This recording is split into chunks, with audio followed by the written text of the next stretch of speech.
I think this is the least controversial event that I thought we could do. I was happy to do something less controversial than usual, but it would be chill. There would be less interest, but at least we could get away with having, something that less people would be attacking me personally for, but apparently this was even too much. Oh, I'm supposed to be here. Here? Oh, what about my notes? No, you fix your camera. I'm staying here.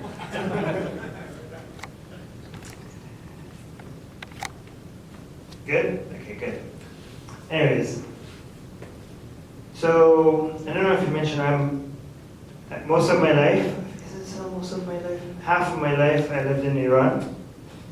And so I grew up with state propaganda against Israel all my life. At least once every year we burn Israeli flags. Which is fun, by the way. Like if you're a kid, it is fun because when you're a kid and they everything is school, teaching, learning, exams, and all of a sudden they're having fire in the schoolyard. Like we're all getting out. It doesn't matter what flag it is. It's just lighting something on fire. So it was great. But then when I grew up and I left Islam, then our understanding was everything that the government has ever told you must be a lie, right? Everything. So you go from one extreme to the other. And a lot of people that I grew up with eventually became so tired of Islamic ideology and Islamic teaching. And they also decided that everything that the government has ever condemned must be fantastic, must be great, because the government had lied to us about everything. So Israel must be the best place on earth. The United States must never do anything wrong. But again, you learn that as you keep learning about things, you see that there's nuance to everything. And I now don't understand, like, when it comes to Israel and Palestine, every time I talk about this, the main question that people start with is like, are you pro-Israel or are you pro-Palestine? But do people here have a position pro-Israel, pro-Palestine? Pro-Israel, pro-Palestine. Okay, 4. Okay, so how about they're both wrong? So we have 1 pro-Israel, we have 4 pro-Palestine. I don't understand that question. What are you? I'm against both and for them both. Against them both and for them both. Okay, that's a little bit more nuanced at least. I don't understand how anybody could be pro or against Israel, or pro or against Palestine. Every time somebody asks me, are you pro-Israel or against Israel, like, pro which one of the decisions? What policy? What action? I can't even make a decision about a single individual. Are you pro this guy or against this guy? Against what statement? What position? Right? If I can't make that statement about an individual, how could I make that about an entire country? I went to Israel and Palestine. I had a lot of interesting conversation and a lot of views that I didn't think I could get from Israelis and Palestinians. In Israel, I met a lot of Zionists that were against settlements. I was like, okay, that's something I didn't know that could happen at the same time. Zionists against the settlements in West Bank. Okay, that's interesting. In fact, most Zionists I met in Israel, most people that call themselves Zionists in Israel, were against the settlements. And they said, oh, the people that are for settlements, to be fair, most of the people that I met were secular. And they argued that the only argument that people could make for settlements are religious ones. So that's why they were against it, even though they were Zionists. I went into Palestine. We met atheists in Palestine, hijabi atheists in Palestine, which were giving us a tour. Hijabi because she had to cover, because for her family, again, hijab is not mandatory in Palestine, but she had a conservative family. But they gave us a tour, they showed us around. We met a lot of atheist activists there. We went to a bar in Palestine having drinks alcoholic drinks while the azan was playing in the background, the Islamic prayer. That is an experience I did not know was possible. Like when I lived in Iran, the idea of Palestine having bars where people can drink alcohol, that was like, what? No. Because for us in Iran, Palestine was like a piece of stolen heaven on earth. By stolen, like it was been occupied by these evil monsters and this is a pure holy ground and everything on this land is sacred. And and there was a bar right there. I was like, you have a bar on sacred grounds? How is that even possible? Like that's something that blew my mind. And I'm having alcoholic drinks with this hijabi girl who was an atheist activist. And I like, these are things that I didn't know was possible until I came here. One thing I noticed is that in Israel, when I was talking to Israeli Jews about Palestine, I couldn't find a single Israeli that agreed with a second Israeli about anything. Anything. I found Israeli Jews that were arguing to me that they were making excuses for Palestinian terrorist attacks on innocent people. On innocent people. They were like, of course, if I was in their position, I would do the same thing. I would kill women and children. Of course, they'd bring under so much stress. And then, what the fuck? But then you have so many people on the extreme underside. But there were so many diverse views in Israel, among at least atheist Israelis. But then in Palestine, it seemed like they were more in agreement with each other. In fact, the atheist Palestinians and Muslim Palestinians seem to have the same political views about how anti-Israeli they were. It seemed like religion didn't change much of that.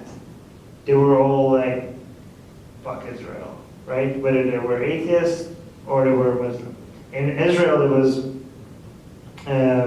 much more diverse.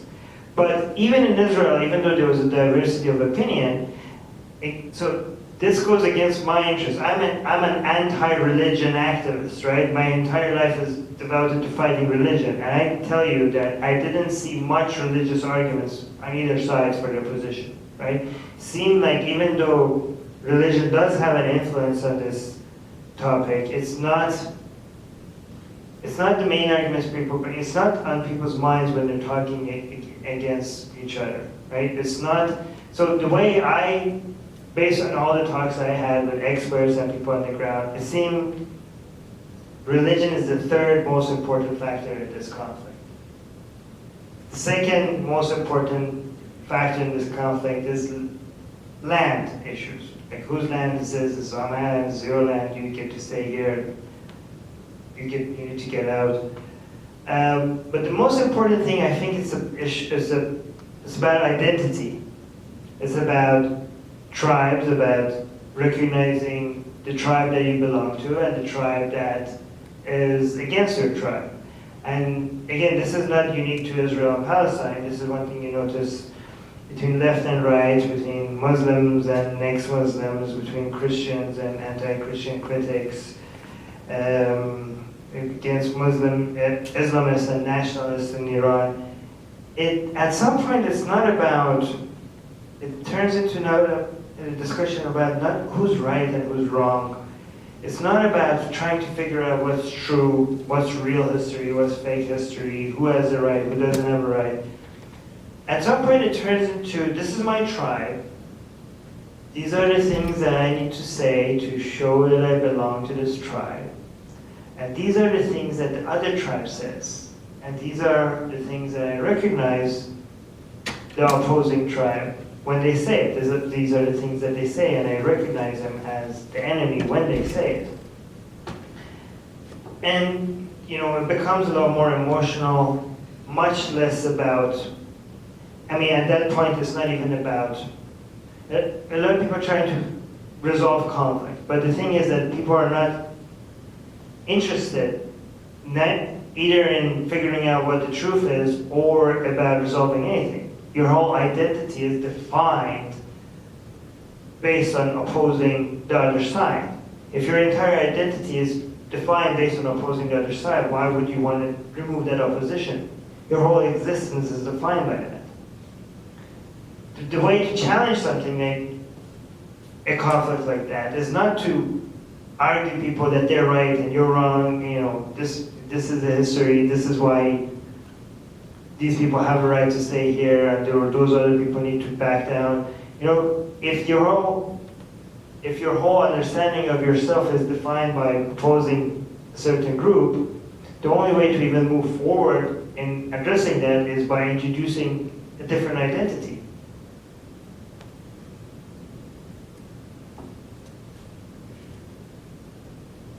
And another interesting thing is that even though I was shocked by meeting people that didn't fit the narrative of what I've been exposed to about the Palestinian and Israeli conflict in Iran, in Canada, on the media, I heard many different views that I was shocked that I didn't know I would experience when I was there. But the interesting thing is that they didn't know much about each other either. When I was in Israel, when I talked to them about atheist Palestinians that are anti-Islam critics, a lot of Israelis were shocked. They were like, what? That's unusual. I was like, these are your neighbors and you didn't know that's, I mean, I was shocked, but at least I don't live here. How come you're shocked? When I tell Palestinians that I met a lot of Israelis that seem to be on your side more than even you're on your side, and a lot of Israelis that are against settlements, a lot of Palestinians were shocked. They didn't know that that's a thing in Israel, that a lot of Israelis are against the settlements. I'm like, how come you guys don't know this? You guys live right next to each other. It seemed like 1 week of talking to these people gives you more insight about them than they have of each other, just by talking to them. And it seemed like this conversation seemed like a very easy thing to try to establish, by having these people meet each other and talk to each other. I think one reason why a lot of people are afraid of these people talking to each other is because it destroys that identity that a lot of people have spent a lot of energy and resources to build, identities based on opposing the other side. It just breaks that. There's too many groups out there that have a lot of interest in this conflict continuing. The status quo is serving a lot of people. I know that because I come from Iran. Iran has milked the Israel-Palestinian conflict more than most other nations. And there are a lot of actors in this whole conflict that constantly benefit from this from this to continue. So. And there's no amount of pressure that you could put on. These are giant actors. Like there's no pressure that people like me and you or anybody else could put on Iran, could put on the military industry, put on Israel's government, put on Palestine's government, that they will even feel even a little bit. If you can't put, I mean, all the other methods that have been used to put pressure on these entities has hurt more innocent people than the entities that matter, that are supposed to make different decisions. This is why I'm more interested in a bottom-up approach rather than a top-down approach when it comes to making changes and introducing new identities. When I say new identities, how do you do that, right? If you want to build new identities based on something other than being anti-Israeli or being anti-Palestinian or whatever, and this is actually not that hard, because one of the atheists that I met with and talked to in Palestine, he was so, again, this is not a Muslim atheist, very anti-Israeli. He said that he doesn't want us to talk to Palestinians because he wants them to have no hope other than being against Israel. He doesn't want them to see there's other ways of making Palestine a better place other than being anti-Israeli. He wants the Palestinians to be isolated. That should be the only hope. There's nothing. What they are afraid of is normalizing talking to Israel, normalizing making connections to Israelis. That's the worst thing you could do. Because they think there's nothing normal about it. People should always be against it. And again, that is something I think we should fight. Just recently, just last week I think, in Israel, in Palestine, there was a protest in Palestine by Palestinians. Nothing to do with Israel. It was against honor killing in Palestine, right? That doesn't get much attention. You know, when people think about Palestine and Israel, they're always thinking about the conflict between them. There was a protest in Palestine against honor killing in Palestine. That's amazing. That needs to be highlighted. There doesn't seem to be institutions, organizations, activism in Palestine. Not much activism other than being anti-Israeli. Introducing that, and also in Israel, there's a lot of activism that is going on in Israel against the influence of Judaism in their government. A lot of people are, again, building work. I mean, that's a lot more common in Israel than in Palestine. In Palestine itself, these institutions, it's easier in Israel to build identities based on building things and creating things than in Palestine, because those foundations don't exist in Palestine. Every single identity that people have, that anything meaningful people have, anything, it seems to be just based on being anti-Israeli. So when you see something like activists going out in Palestine and doing something other than being anti-Israel, and doing something for women's rights, doing something for gay rights in Palestine, doing something against honor killing, right?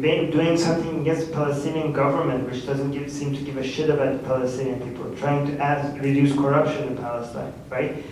Highlighting those and finding activists that are doing those kind of things and shining a light on them. First of all, those are new identities that we could explore and introduce to more Palestinians. Secondly, that if you highlight that and try to encourage more of that, you're actually starting to build institutions and human rights groups and other organizations where it makes Palestinian lives more livable from within, rather than constantly playing the victim card and trying to act like these are things that if you take and you build, you're not going to have Israel sabotage your gay rights activism, or your women's rights activism, or your anti-honor killing. And these are the things that you could, if you do more of in Palestine, not just the rest of the world, but Israeli citizens will start looking at Palestinians from a different perspective. Because a lot of Israelis, when they look at Palestinians, they look at them as the enemy. But if just as they were shocked when I told them about atheist Palestinians, a lot of them would be pleasantly surprised or even shocked when they see LGBT rights activism in Palestine, or women's rights activism. You see them as not just the enemy anymore. I mean, a lot of Israelis don't see them as just enemies, but for the ones that do, this is an encouraging way to see them as your neighbors that are concerned about the same things that you are concerned about. Especially among atheists, right? Or gay rights activists in Israel and gay rights activists in Palestine. I mean, what an amazing way to create a bond. I know you guys disagree with that. No, you're right. You're 100% right. How so? The Palestinian narrative is all about being a victim and trying to destroy Israel. And the moment they take their focus off of that project, which is useless, and apply some energy towards being positive, growing their own society, being, democracy. I mean, if it's what, 14, 15 years since the last election in the Palestinian territories, when Abbas was essentially elected and is now a dictator. These are the positive steps that Palestinians need to take ownership of their own situation.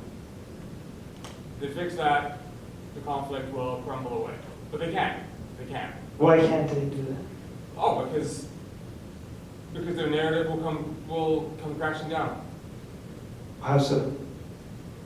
This is what their whole story is based on. Right. Yeah, So- their whole identity story is based on being victims of colonial oppressors. Right. Entirely fabricated. So the challenge that they have, like, there are a lot of people in Palestine that do want to do the things that you're encouraging them, but they're also under a lot of pressure by even other atheists and other people that think, yeah, gay rights is good, women's rights is good, anti-honor killing is good, but none of that matters when we have Israel, right? So, and they feel a lot of pressure every time some of these people try to take their activism to a different direction. They face a lot of pressure from other Palestinians that think that they're normalizing a problem that shouldn't be normalized. Well, right? first, well, just like you said, they have a problem with honor killing. If you zoom out a little bit, the issue is that they live in an honor culture. And their honor culture will not allow them to grow out of that mindset. Right, well, I mean, yeah, to be fair, Well, they cannot admit defeat. well, not all of them, but Obviously not all. yeah. I mean, there still seems to be growing. But what I think what we are not doing as outsiders, because I noticed that even with all that pressure, these things are happening. There are gay rights movements in Palestine, right? But nobody's talking about it, right? Nobody's highlighting it, right? So I think as outsiders, we need to be able to encourage that and help that. We need to figure out who these people are. And again, a lot of people think that the bottom-up approach doesn't work because at the end of the day, who are these little people in the streets compared to big players like, you know, Israel's government, Saudi Arabia, Iran, United States, Europe, but again, we have plenty of examples in the past 100 years of people of bottom-up approaches that work, peaceful bottom-up approaches that work. We have like Martin Luther King, we have Mandela, we have Gandhi. I mean, you don't have to agree with these people 100%, but you can see that they made major changes. If we could find these activists in Palestine that are doing these things and just highlight them and create role models out of them and create leaders for making life more livable, for movements that makes life more livable for other Palestinians. I think that's what Sorry, continue. No, that will encourage future generations of activists that are focusing on something else. And this activism is more than just activism that leads into better lives. Again, it creates an identity because every time. One thing else, you go ahead. I want to add something different. You wanted to say something? Yeah, I just want to add. I mean, I assume you're aware of the so-called pay-to-slay program that is in effect in the Palestinian territories, where terrorists are financially rewarded based on the damage and killing that they inflict upon their families. Yeah. So, if for those who may not be aware, if a Palestinian attacks an Israeli or multiple Israelis, if they're killed in the process and become a so-called martyr, their families will receive mostly money from Europe, mostly money from Germany, for their lifetime. If they're in jail, there'll be a certain stipend. So depending on the amount of terrorism and violence that these people commit, they are rewarded. So these people are incentivized financially for terror. The European Union is very receiving units. Well, it's facilitated directly by the Palestinian Authority, but the money comes a lot from the European Union. All right, but okay, the problem, I think, the problem that we're dealing with is something with the fabric of the society. It's more than just the terrorist attacks, right? It's the way people see each other, right? It's the way people see each other in Israel and Palestine and the way that they see themselves, right? The terrorist attacks is just an extreme manifestation of the worst, the worst feelings people have with each other. But the problem is even way before that. Like, we have people that don't even want to work with each other. There are people that don't want to, that they think that, their entire purpose of existence is just to be against the other side, even if they're not going to blow themselves up or kill anybody, right? It's going to be very hard to have any cooperation between people like this, and that's what we're trying to challenge. And again, the whole point I'm trying to make is that a lot of people are looking at this mess and trying to figure out the way to solve it is by arguing, getting people to come up with a resolution by arguing the logic behind each other's points. And I'm saying that that's not going to work because this is an issue about identity. When it comes, I mean, we here have that experience when it comes to talking to people from the alt-right or the progressive left. At some point you realize that it doesn't matter what points you're bringing up because they're not interested in, it's about your tribe and the tribe you belong to, and you're just against anybody that is outside your tribe. So why are you trying to bring up history and logical points to people that are not even interested in figuring out what's true? You're just trying to belong to your tribe, and you're trying to signal to your tribe that you belong there. So the only way you resolve that is by creating new tribes and new identities. And that's the whole point of these activism, sources of activism that I'm suggesting. Another point that I want to make, and I think you would disagree with this, is that looking long term, Israel as a Jewish state is not going to remain a Jewish state forever, especially given the population and given the, I mean, it cannot stay a Jewish state, okay? I mean, at some point, these people are going to vote, and their numbers are growing, and it doesn't matter how many you keep trying to import Jews from all around the world, but you're not going to be able to keep up with numbers, right? I mean, I don't know if we're going to go with a two-state solution or one-state solution. Culturally, you're a Jew. Religiously, you're a Jew, and so these three things do not. Some of them apply, some of them didn't. But now they're adding a fourth one. Apparently, nationally, you're a Jew. This is a new thing. It's like, if you're Israeli, you're Jewish. And if you're Jewish, you're Israeli. You can just come here and we'll give you citizenship. But, like, I ask a lot of people that thought like that, they're like, what do you mean? So what about the Arabs that are in Israel and they're citizens? Are they Jewish? They're like, yeah, kind of, like, as long as they accept their citizenship and they want to be Israeli citizens, they could be considered Jews. We would accept them as Jews. So this is like a new way of looking at what it means to be a Jew. So it's hard, I think it's, a lot of people want to make Israel to be country for Jewish people, but they don't want to admit that that means that the Arabs will be considered second-class citizens. So a way to get out of that, they could be like, well, if they can accept their Israeli citizenship, they're also accepting a Jewish identity. This is a weird way of getting away from calling Israel a state for Jewish people while not acting like you're kind of treating your Arab citizens as second-class citizens, right? By saying, well, maybe they could be Jew too. But this not acknowledging Arabs and their identity as part of your country, this is going to backfire, and I hope it backfires. I think that another identity that you need to work on is Arabs that are Israeli citizens, and they're proud to be Israeli citizens. They want to be Israeli citizens, while they're Arabs. So that is something, people that come and they're happy to be Israeli citizens and they come vote because they care about their country.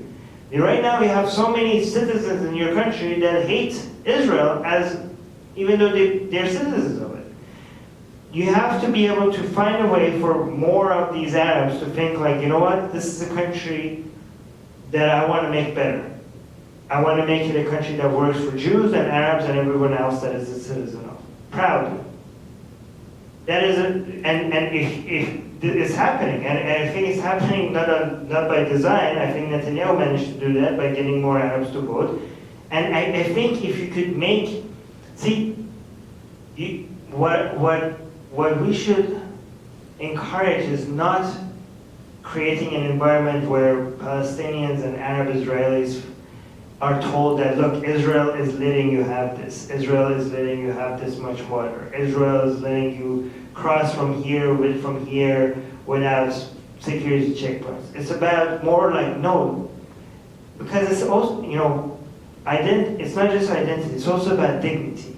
If you feel like somebody is living on top of you and everything has to be done with their permission, dignity matters a lot to Arabs, right? And it's more about letting them feel like something was not given to them, they took something, they fought for something, and they took it, and they vote for it, and they changed something. And if more Arabs feel like they have a piece of the pie in the decision-making process in Israel's government, right now they don't feel like it. Right now, even though they have a seat in the government, they don't feel like they are involved in any of the decision-making process. It doesn't feel like it's their country. At the current rate of population change, when will the non-Jews equal the number of Jews in Israel? Well, I mean, if you one-state solution or two-state solution, because if it's one-state solution, nothing changes except for the population growth that you're talking about. right? Approximately when will that be? 10 years, 20 years, 50 years? Okay, right now I think it's about 20%. Yeah, 20% of the Israeli population is non-Jewish. Right. Which doesn't necessarily mean. So I think it's 19 is Arab. Yeah, approximately. Right. Yeah, but the birth rates have leveled out.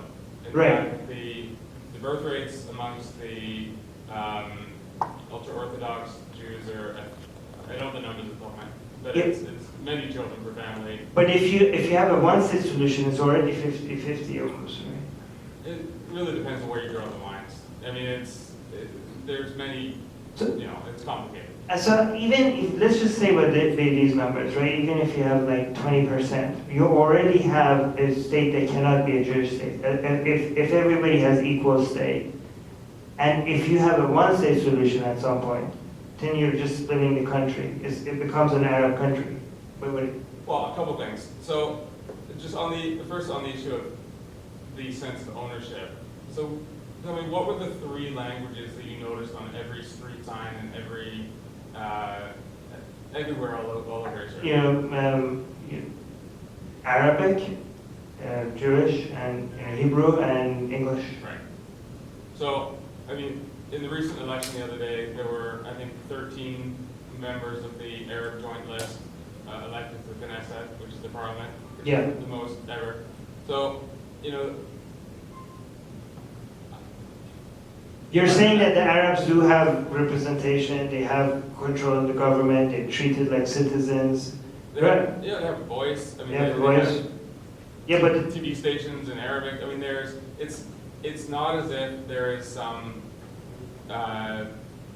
massive program to erase Arabs from Israel. I mean, most Israelis, for the most part, recognize that Arabs are an important part of the nation. Yeah, I'm not saying, okay, so first of all, when I first learned about that, when I came to Canada, I was shocked. I was like, they have Arabs in their government? I thought they were anti-Arab. Like, that was a shock to me. But it's just because that's true, that doesn't mean it's perfect. Like, none of these parties, none of the non-Arab parties in Israel will ever work with the Arab parties. They will never work with them. They completely, that's a political suicide. Do you agree with that? That's a political suicide for them to get to work with the Arab parties. It could be. I mean, I know there's rumors going on right now. I don't know. I haven't. Like right now when they're building, right now, if you count the votes, it doesn't seem like they have to form a government, right? It doesn't seem like none of them could do it by themselves. They're going to need to work with each other. And if you look at the three parties that are working with each other, none of them is even considering working with, including the Arab party at all. Like that's a taboo to even touch that party. So I agree, it's not as bad as no Arabs being represented in governments, right? Well, imagine in Canada if there were a coalition of anti-Canadian parties, and they're fundamentally opposed to the nation of Canada, and then we had a parliamentary system where we were required to form coalitions. How many parties would be interested in creating a political alliance with a coalition that was fundamentally opposed to the nation of Canada? Right, so that's my point. We need Arab representation in government that is pro-Israel. Agreed. Right? This is an identity that we need to build. But the thing is that you get more of that if more Arabs feel like they actually have a say in government. Right? And they don't, even if it's true, they don't feel that. You have to acknowledge they don't feel it. Arab Israelis don't feel like they have a say at all in the government or in policies. And that's something that we need to change. And that's something, if you could change, you could make people proud about being Arab and Israeli at the same time. Some are. I mean, there are Arab Zionists. I mean, a couple famous guys. I mean, well-known. I mean, young guys. Yahya Mohammed, Mohammed Navabi. These are guys that are serving the IDF, that are doing their civic duty, and proud to be. Yeah, I'm not saying that it doesn't exist. It's still a major problem. I agree. Right. Yeah, I mean, the whole issue, the whole problem is that whenever we want to have this discussion between these groups, your whole identity is like a baggage that you have to carry with you, right? So it's like you're a member of tribe A, the other person is a member of tribe B. And no meaningful conversations can be done unless you are answerable to everything that your entire tribe has done and is responsible for, and the entire history and the religion. And I just feel like if we want to look forward, somebody needs to first put that all down and be like, hey, this is just a conversation between me and you. Okay, I don't know, forget my tribe, okay? It's just me and you. If we have some disagreements, it's fine. Let's have a conversation about it. But you can't do that because, again, it's very tribal. And I guess you can't get rid of tribalism. All you could do is start creating some small little new tribes, that gives different kinds of, new sense of identity to people, right? Because you can't get rid of tribalism. But again, this is not just about resolving the conflict, because this is, at some point, this whole thing is going to change dramatically, right? I don't know when, could be another 50 years, but this status quo is not going to last, right? And at some point, Israel is not going to be a Jewish state anymore, okay? And Jewish people and Arabs are going to have to live next to each other and treat each other like, and I mean, they still do. They do already right now, but because, it's interesting. When I was in Tel Aviv, when it comes to food, nobody gives a shit about the conflict. Because there was a sweet shop in Tel Aviv owned by these Arab Muslim people, and their sweets are so good that there's just like 3 in Jerusalem. At Sabbath, everything was closed. Everything is closed. There's tiny few restaurants that are open, and they're packed because anybody that wants a restaurant has to just go to those places. But all the Jewish people that are not religious, to be able to get some food, they drive to the neighboring Arab city, and all the Jews are there. And there's basically, they know that everything is open there because it's an Arab city. But like they seem to be able to get along when the conflict is not an issue. Like it's not like these people are constantly fighting all the time. But the problem is that in the process of getting to a position where eventually, because this will eventually happen, okay? At some point, this whole, you're going to have equal representation. It's either going to be a one-state. I think it's going to be a one-state solution because it's impossible. I can't even imagine how you're going to have a two-state solution. I was just going to ask you, can you run through why you believe that? Okay. Just based on what you've seen there. For anybody that believes in a two-state solution, can you tell me how that's possible? What are you going to do with the settlements? Are you just going to evacuate everybody out of the settlements and just going to send them back home? I don't have a belief. I'm asking you what. Oh, yeah, no, I'm just generally saying this is my thought process. I'm not asking you. I just can't imagine. I mean, the whole purpose of the settlement seems to be to make the two-state solution more and more difficult, right? Right. It seems very difficult to me, but I haven't been there and I haven't seen. So it's not impossible, but it just seems extremely difficult now with all the settlements to come up with a two-state solution. I mean, what are you, if the Jewish people are going to stay there when Your inference that the state cannot remain Jewish hinges on it being a one-state solution, really. Yeah. So it's kind of, you're right, it's a critical point. Yes. So if it's going to remain a two-state, if it's going to remain a Jewish state, it has to be a two-state solution, right? That's what I'm thinking. Yeah. That's my guess. If it's a one-state solution, then it's not going to remain a Jewish state. It sounds very unlikely. Right. So, And based on what you've seen, I guess the question is, describe why the one-state solution seems so obvious to you as being the only option. what's the alternative?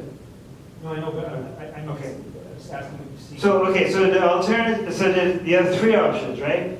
I can't think of anything else. Either you just go with the status quo forever. What does it look like on the ground? Hmm? What does it look like on the ground? Where, in Ramallah or in Tel Aviv? I don't know. Tell me, I haven't been there. Okay. Well, I mean. So in Ramallah, everything is fantastic. First of all, it's not as bad as people say it is. Like the Palestinians in West Bank are not suffering from poverty and everything. People are living their lives. It's pretty cool. Gaza is different, okay? Gaza is fucking terrible. And in fact, here's an interesting thing. Palestinians in West Bank don't trust the Palestinians in Gaza. They think they're too radical.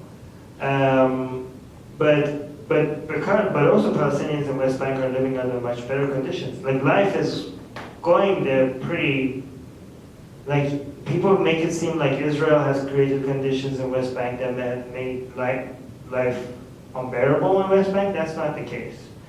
I mean, they do have some major issues, but it's not, they're living better than many other countries in Africa, for example. What, go ahead? I'd just like to add where life is, I would say, somewhat intolerable and unbearable. Gaza.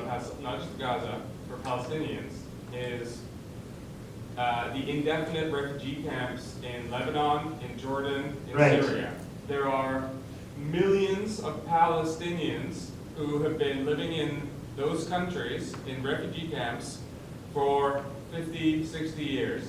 And it's just a travesty of international, it's a disgrace that UNRWA, the United Nations Relief and Works Agency, which is the only agency in the world devoted to one people, everyone else, the refugees get the United Nations Human Rights Commission, Palestinians get UNRWA, and it perpetuates this misery by keeping these people, preventing them from being integrated into the countries that they live in as citizens, unable to work properly and to go on with their lives. Right.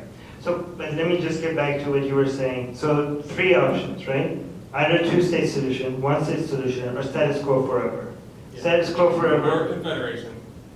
Okay. I mean, that's kind of like a one-state-ish. Why is that? Kind of. One-state-ish, yeah. But again, so if the two-state solution seems impossible because for that to happen, okay, if the Israelis that are in settlements, if you just remove the Israeli government from there and they're just staying there, they're sitting ducks. They would not last a week. Not just sitting ducks, in Tel Aviv, if from the West Bank, it's a stone's throw, a missile's throw from the majority of Israelis throughout the country. Yeah, no, but I'm saying that people, when we were in Tel Aviv, we had rocket attacks, right? Nobody in Tel Aviv gave a shit about the rocket attacks. They live in a bubble. Yeah, no, I mean, people feel pretty, nobody died. It's called the Tel Aviv bubble for a reason. Yeah, okay, but the thing is that, Tel Aviv's not breaking up contiguous territory. yeah, but that's what I'm saying, there's a difference. The people are not, you brought up Tel Aviv, I'm just saying that that's different. In West Bank, if you remove the Israeli government from the West Bank and the Jews are still there, within 1 week they will be massacred. Right? Like you cannot just remove the government of Israel from the settlements area and keep the Jews there. So the only way to have a two-state solution is to go out and get these people's lands away from them and tell them that you need to go leave, and there's a massive number of people that need to go back to Israel. Well, that's what happened in Gaza. Yeah, that was happened in Gaza and it didn't give any results. So the Israeli people were like, okay, we remove people from these lands, and nothing happened. We didn't get a resolution. Terrorist attacks increased. So what's the point of removing people from their home? So that's why there's not much support for taking people away from their houses, right? So, and not only that, the settlements keep to be growing deeper and deeper in on purpose to make the two-state solution even more impossible. It's also a tiny area of land. It's like 1 or 2% of. But it's a very important area of land. But the thing is that people, people think that what this government in Israel is doing is that they're making the one-state solution the only outcome by doing this, and they're bringing the end of what they're trying to create a Jewish state for Jewish people.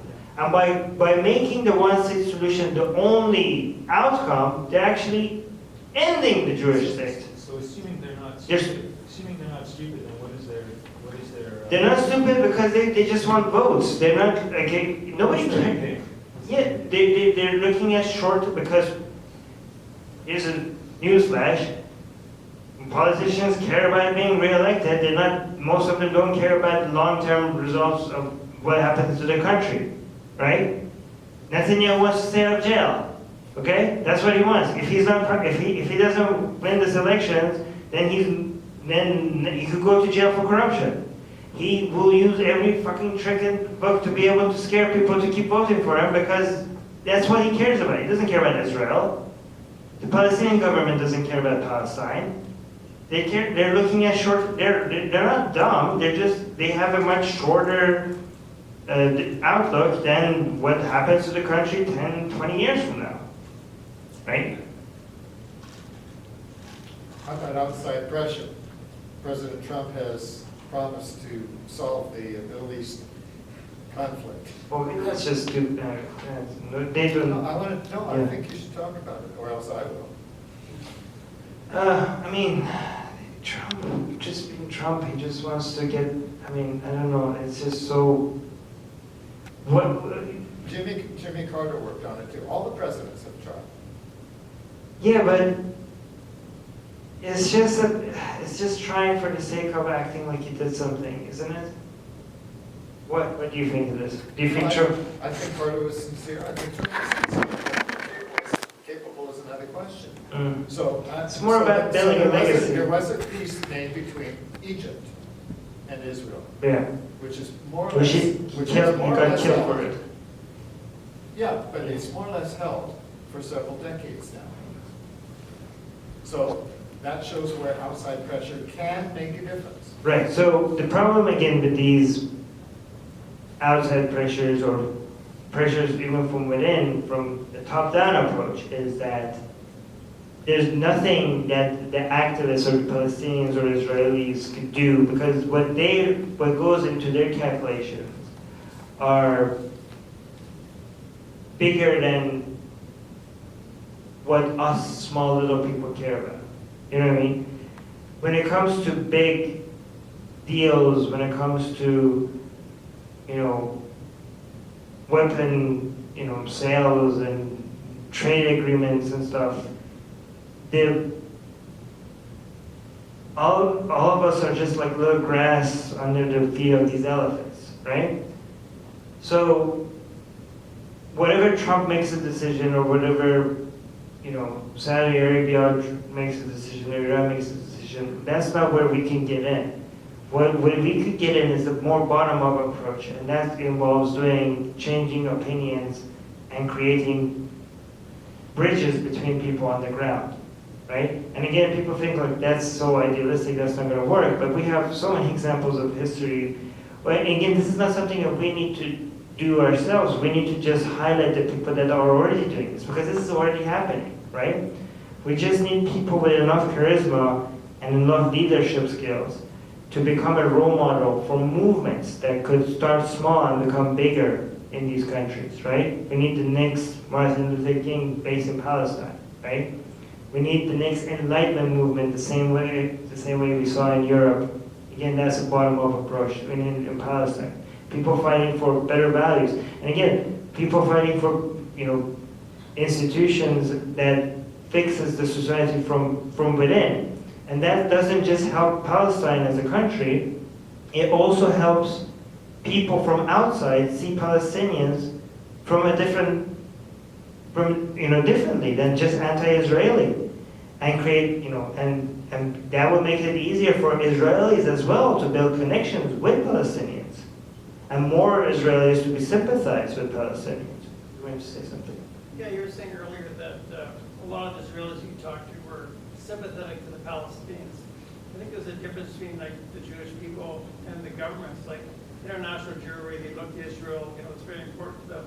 So it's more like the international Jewry wants the state of Israel, regardless of what the people in the Jewish, you know, the Israeli state feel. So they have the Rothschild Zionists who be the power structure, and their sort of suppression of Palestine. So even if the Israelis were sympathetic to Palestinians, the government probably wouldn't listen to them. Well, I mean, why would they? Because I guess the pressure of the international Jewish establishment. Okay, So and then what they want to do in the Middle East, the control of the area. Who are these international Jews? Well, like the Rothschild Zionists told you this. Okay. that's a whole other level of conspiracy theory that I don't think we Well, don't. they paid for they found the state of Israel in 1948. The Rothschilds put a lot of money in. Okay, that's something I think most of us here don't agree with, but that would be a completely different conversation than the topic of this comment. But we could, What is the topic of this conversation? no, we don't, okay, so we're not gonna go into this whole Jewish control of the whole world. What do you think? Well, the establishment of Israel, everything comes from there, right? What do you mean everything comes from there? Okay, we're moving into conspiracy. Okay, so when Israel was established back in 1948, okay, it wasn't established with the agreement of the Palestinian people. It was Right. established against their will. It was an illegal state. It was established through terrorism, through ethnic cleansing, and through apartheid. So, That's the truth. No, so wrong. Okay. I don't want to get into this topic. Because if you notice, the title of this event That's was why I'm Beyond Religion and History, and there's a reason why it's You haven't called. mentioned that until now. Yeah, that's why I'm asking what is the topic. The reason why I think the solution, one of the main solutions to this whole thing, is to go beyond religion and history, is because no two people agree on the history, and people keep having the same events. People are looking at it as if explaining it to me, and you couldn't get any more different, right?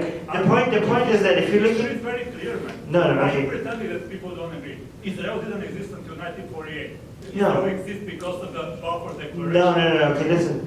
It's not about. We go for 1920. So let me talk to you. You've been Sure, speaking I'm this- just, yeah. No, this is not the point of this conversation. The point of this conversation, if you keep looking back, you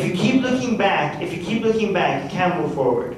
Okay, Okay, that's the whole point. If you keep looking back, you can't move forward. But there was a course of action that was set up from the very beginning of the establishment of Israel. When This Israel was doesn't established. matter. None of this matters. None of this matters. If you want to, what we have to, none of this, what happened in the past, if you keep, this is how people get stuck in the past. Because they can't let go of the past. Okay? They can't let go of the past, and they keep blaming each other for the crimes of their ancestors. Nobody's And they get hung. we're just stating historical facts. Okay, but this is not a history class. Okay, So we're not talking about so history what right is now. the point of why are you doing this? What is your motivation to have this talk? Why are we here? Why are we here? What is your motivation? You're here for some reason. It's about how to move forward, how to. Okay, but I want to understand why is he here? That's what you just said. Try to move forward. How do we Okay, make it but better? you're not. See, Okay, let you're not me give you an example. Okay, so I come from Iran. Okay, Okay. a lot of people in Iran have a deep hatred for Arabs. Huge hatred for Arabs. Why do they hate Arabs? Because 1400 years ago, Arabs invaded Iran, and they destroyed this glorious Persian Empire, the Aryan race with the superior culture that they have. It was brought down by this backward, barbaric Arab race, and they think that this was a betrayal of, and they consider every Muslim in Iran to be a traitor to the country, right? And this deep hatred for Arabs, they have no other explanation for it other than the fact that the Arabs came and grew in Iran 1400 years ago. They haven't let go of it for 1400 years. They can't move forward. And every time I say, like, well, that was 1400 fucking years ago, they're like, yeah, but history matters. History matters and it's relevant. But like, yeah, and just because I'm not saying that you could blame the people today for the crimes of their ancestors, it doesn't mean that I'm saying history doesn't matter. History matters. You could look at history and learn from it. But to keep on bringing it up and to use it against an entire group of people, that's not very helpful. I'm not saying that that's what you're doing. I'm just saying that the reason why I want to move forward past history is because every time two people are talking from different tribes, their history and the religion of their people is constantly being used against the position of that one individual, even though that individual is trying to look forward and try to see what, based on the situation that we have right now, forget what the people did 100 years ago, 200 years ago, 1400 years ago. This is the situation we have right now. How can we fix this? How can we move forward? But you can't move forward because a lot of times they make it even a condition for person B says, okay, I'm not even going to move an inch forward with you until you acknowledge that your people did this and this and this, and you condemn it. And then person A puts in like, I'm not going to move an inch forward with you until you acknowledge that people from your tribe have done this and this and this to my people, and you have to condemn it before I would move an inch forward. Well, yeah, there's a recipe for you to just sit here and just blame each other for eternity. Nothing is going to happen. Well, but you realize there is a lot of pain and suffering, and people won't just forget and get over this overnight. And it will be more pain if you can move forward. You want to? That's it? Okay. All right, I So I think. wasn't talking so much about the past, it just means the power structure right now, Yeah, but that thing that you're introducing to this conversation is something that I don't think anybody other than maybe you believes in, and that would be a different topic that we could have. Another thing too is mysterious, like I'm saying, say the United States, the Congress and the Senate, they all have to have some allegiance to Israel, support Israel, like it's a very strong power structure, so. Yeah, but the reasons for that is probably different than the reasons why you think it's true. There is an interesting point though, and I'm just speaking of ignorance here, I want to know what is going on, for instance, outside of Israel in terms of how people are addressing this. Because if you could speak on that. So Israel's influence on United States politics is not very different from other countries like Saudi Arabia's influence on United States politics. This is just how lobbying works. Lobbying is a very powerful thing. It has nothing to do with control over the world, and you know, I don't know, you're not saying that, but I'm just saying it's nothing miraculous or very bizarre other than the fact that lobbying is a very powerful tool. What are people working on? For instance, let's just focus on Trump administration. What are they working on? We don't know yet. It hasn't, the Trump's deal at the center, the details have not yet been released. Because there are no details. I'm sure there are. Because there's nothing there. No, I mean, they've been working on it for a couple of years. I'm sure there is. I mean, the rumors are that there are tens of billions of dollars in financial incentives for the Palestinians to basically just start their lives. Well, we'll judge it when we see it. We will. Okay. All right, I think that's good. Yeah. But let's keep on the conversation like after we go out. You know, here, just right here, actually. Yeah. So one last thing. So in negotiation,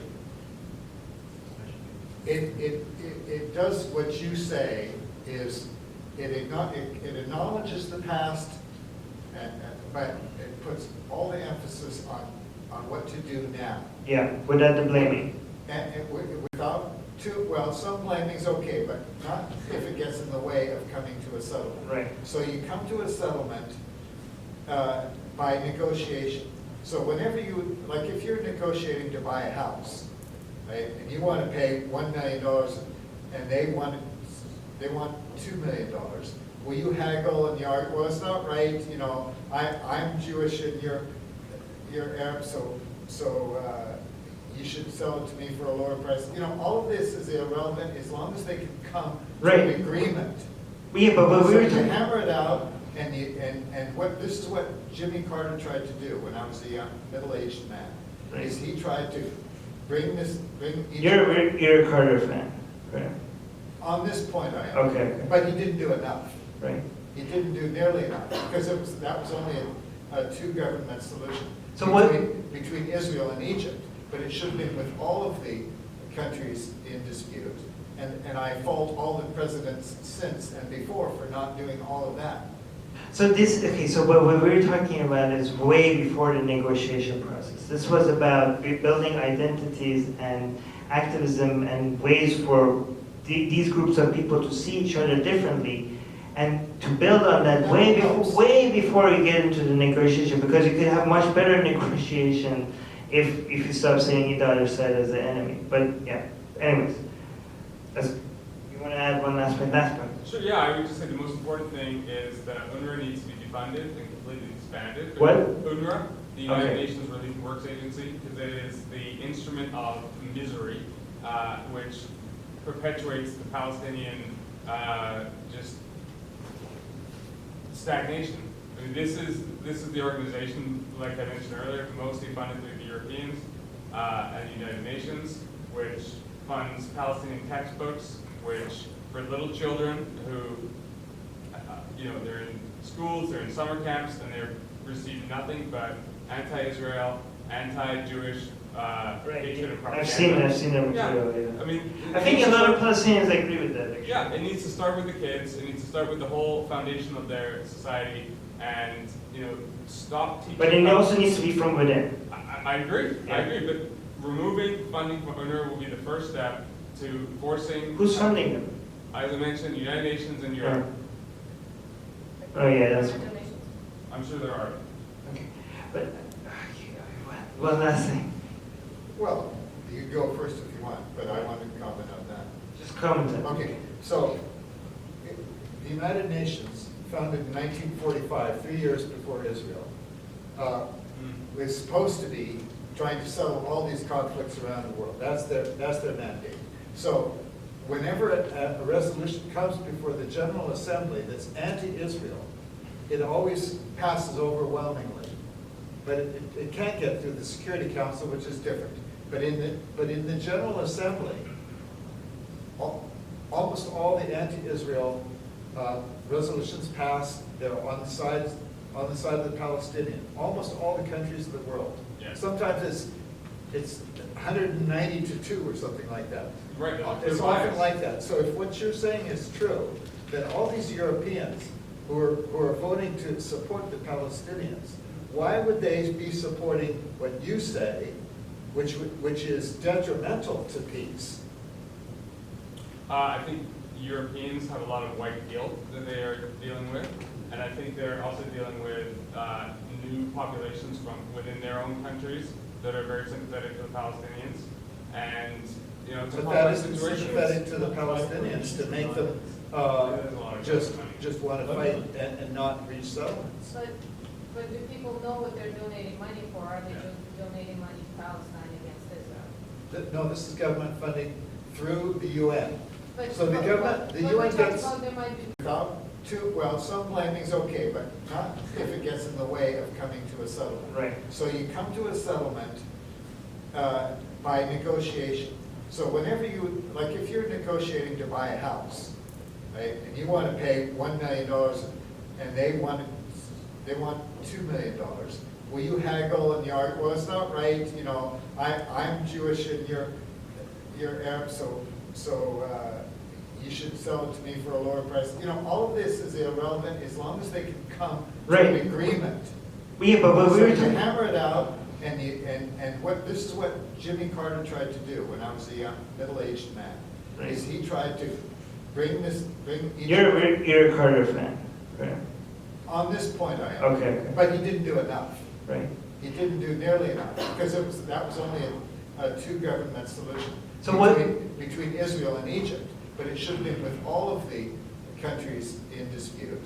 And I fault all the presidents since and before for not doing all of that.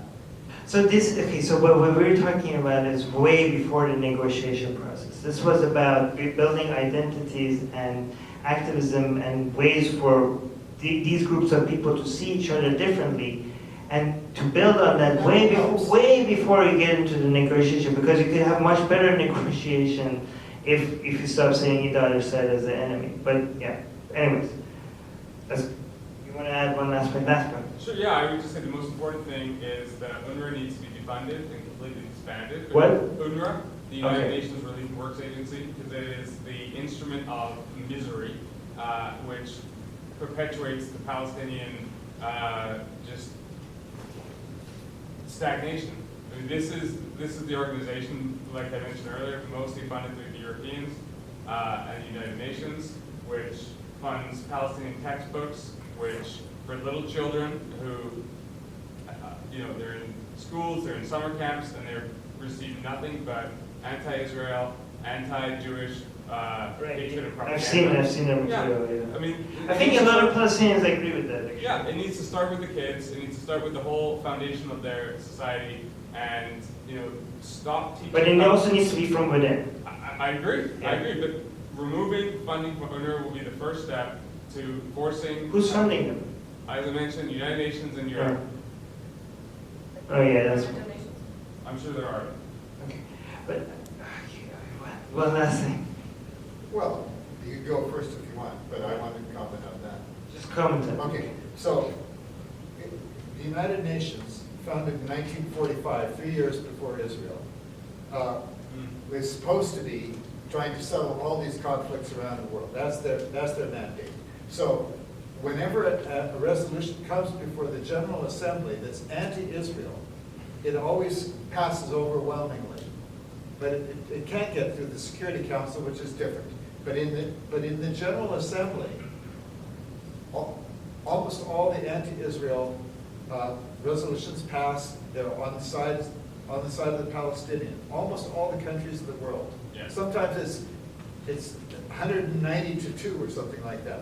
Right. It's often like that. So if what you're saying is true, then all these Europeans who are voting to support the Palestinians, why would they be supporting what you say, which is detrimental to peace? I think Europeans have a lot of white guilt that they are dealing with, and I think they're also dealing with new populations from within their own countries that are very sympathetic to the Palestinians, and it's a But that complex isn't situation. sympathetic to the Palestinians to make them just want to fight and not reach settlements. But do people know what they're donating money for? Are they just donating money to Palestine against Israel? No, this is government funding through the UN.